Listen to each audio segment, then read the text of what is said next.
You want to eat with us? You are a cat.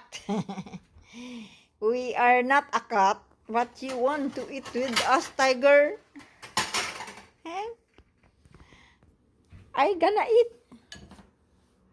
That's yours. That's yours. That's tiger's.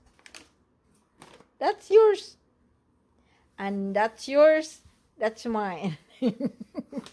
But we need to share the chair. Okay? You want to... We pray first before you eat. Oy, oy, oy, oy, oy. Let's pray before we eat. Pray. Before you eat. Okay, not yet. Because we pray first. Our Father God, thank you, Lord, for this food that we're going to eat. Give us proper nourishment to nourish our body. Please forgive us, O Lord, from our sins. In Jesus' name I pray. Amen. Oh, no. That's funny. Okay. You eat first, then we are eating. Don't eat our food.